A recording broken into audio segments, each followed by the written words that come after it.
Maka dari itu ketika muslim mengatakan, seorang beriman mengatakan, mengikrarkan alhamdulillahi rabbil alamin, maka dia tidak akan pernah mau menjadikan pujian-pujian itu melekat pada dirinya.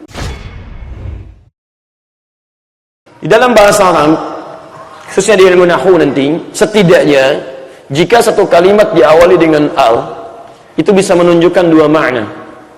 Dua makna. Pertama, al-nya bisa berarti al-istighraq namanya. Diistilahkan dengan al-istighraq.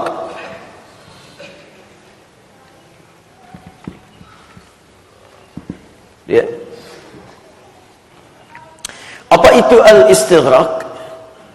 Al-istighraq itu adalah huruf ya, alif dengan lam, al yang menunjuk pada makna bermakna komprehensif, luas, dalam, mencakup keseluruhan. Jadi jika satu kalimat misalnya dimasuki oleh al bermakna istighraq, maka kalimat ini ingin menunjuk seluruh maknanya dengan sifat yang luas, tidak berkurang sedikit pun, seluruh kedalamannya. Saya beri contoh, lihat aplikasinya. Misal di Al-Fatihah, setelah Bismillahirrahmanirrahim kita bacakan apa? Alhamdulillahi Rabbil Alamin. Ingat ada al-nya. Alhamdulillah. Ini lillahi Rabbil Alamin. Al. Oh, hati-hati para imam ketika membacakan ini, awas jangan hilang al-nya. Karena bisa saja dikatakan Alhamdulillahi Rabbil Alamin, tapi di sini menggunakan al. Alhamdulillahi Rabbil Alamin. Ada al-nya. Al di sini maknanya istighraq.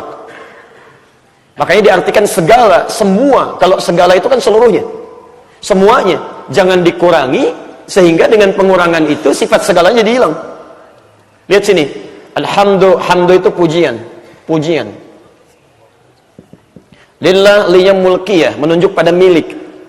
Ketika dimasuki dengan al, maka Anda mengatakan seluruh pujian, segalanya, baik yang kecil, yang menengah, yang besar, yang kita dapatkan dalam kehidupan, maka kita ikrarkan semua pujian itu bukan punya saya, semuanya milik Allah Subhanahu wa Ta'ala.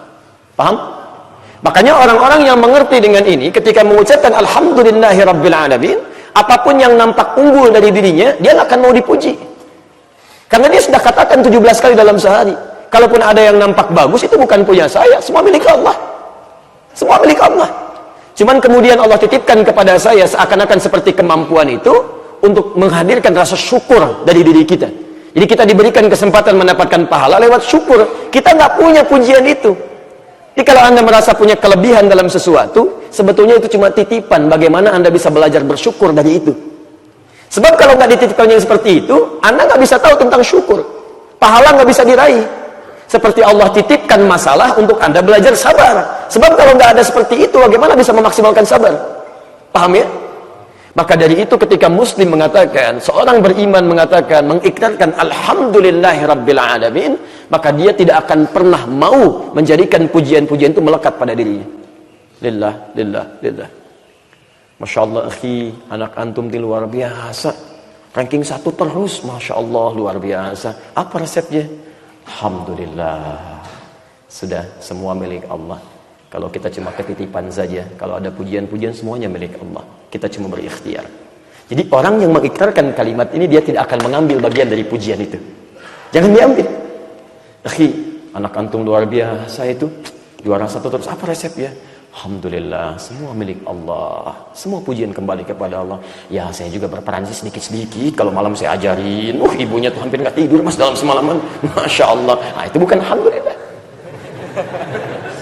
Nah, jadi kalau Anda sudah katakan al, maka jangan pernah mengambil bagian darinya sehingga makna ini bisa berkurang. Seperti halnya, jangan kurangi nilai pujiannya. Karena Anda mengatakan istighraq seluruhnya, jangan kurangi itu. Seperti kalimat-kalimat Anda ketika Anda sakit misalnya, kaki keseleo luar biasa, harus operasi, begitu dioperasi misalnya, cuman keseleo sebetulnya, tapi ada duri yang masuk, infeksi, Anda nggak sadar, dioperasi. Begitu dijenguk teman sudah bisa jalan, Masya Allah. Assalamualaikum akhi, Alhamdulillah, Waalaikumsalam warahmatullahi wabarakatuh. Bagaimana kondisi? Alhamdulillah, sudah bisa jalan nih. Ya, tapi sedikit-sedikit. Jangan pakai ya. Kalau pakai ya, berarti Anda mengurangi nilai pujian itu. Jelas ya? Sudah bisa makan sekarang?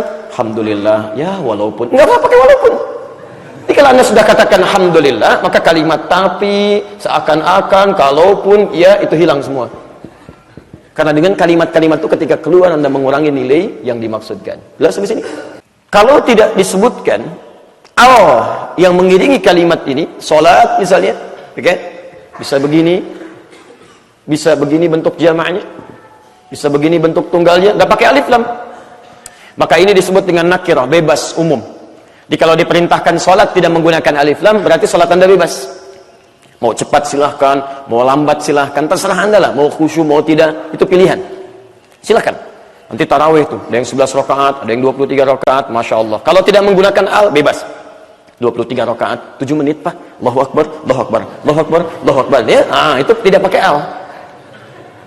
Tapi kalau menggunakan al, Anda nggak bisa sembarangan. Ada ketentuan khusus, ta'rif khusus, spesifik. Ya, ada aturannya yang tidak boleh dilanggar. Yang ketika Anda melanggar bagian dari aturan ini bisa menyebabkan konsekuensi pada tidak benarnya sholat Anda, bahkan tidak sah, mesti diulang. Nah, sekarang cek semua kalimat sholat dalam Al-Quran yang bermakna ibadah umumnya akan selalu menggunakan al di depannya. Silahkan cek kalimat sholat pertama Quran surah kedua Al-Baqarah ayat yang ketiga itu, posisi paling kiri di atas, alladzina yu'minuna bil ghaib wa yuqimunas shalah. 43 wa aqimus shalah. 45 wasta'inu bis sabri was shalah. 153 ya ayyuhalladzina amanu ista'inu bis sabri was, selalu ada alif lamnya. Dan sekalipun alif lamnya hilang maka diganti dengan dhamir di ujungnya. Ya, lihat kalimatnya. Qad aflahal mu'minun alladzina hum fi salatihim. Alif lamnya enggak ada, ganti dengan him di ujungnya untuk menunjuk pada ma'rifah. Jadi ini menunjukkan pesan bahwa yang disampaikan bukan sembarangan, ada aturan, ada ketentuan yang nggak boleh dilanggar. Yang itu mesti kita pelajari. Ya, Al-Bukhari nomor hadis 751, 757, redaksi yang sama di hadis Muslim nomor hadis 397. Saya pernah kisahkan seorang Khalad Az-Zuraiqi di awal-awal masa ibadah salat, dia datang kepada Nabi, ya, ja'a rajulun ilal Nabi sallallahu alaihi wasallam, fadakhala ila Masjidin Nabawi, masuk ke Masjid Nabi, fa shalla bi jambin Nabi sallallahu alaihi wasallam. Kemudian dia salat di samping Nabi sallallahu alaihi wasallam, wan nabiyyu fi nahiyatin ukhra minal masjid. Nabi di sisi yang lain di masjid. Nabi di sisi, beliau kemudian salat. Ya, ketika selesai salatnya, falamma sallama yaminan wa shimala, salam ke kanan dan ke kiri, datang kepada Nabi mengucapkan salam, assalamu alayka ayuhan nabi. Kata Nabi, alaikassalam wa rahmatullahi wa barakatuh, irji' salli fa innaka lam tusalli. Silahkan kembali sholat karena Anda belum sholat, padahal sudah salam. Mengulang sampai 3 kali. Fa'ada sholat thalatha marat. Balik lagi kepada Nabi, diserupakan kalimat yang sama, disampaikan kalimat yang serupa, sholli fa innaka lam tusalli. Anda silahkan sholat lagi karena Anda belum sholat. Sampai dia berkata, ya Rasulullah ma uhsinu ghairah. Ya Rasulullah, saya nggak bisa lebih baik lagi daripada ini. Alimni, tolong ajarkan saya. Maka dikatakan oleh Nabi, idza qumta ila shalah asbighul wudu. Kalau Anda ingin sempurna salatnya, sempurnakan wudunya dulu. Begini caranya.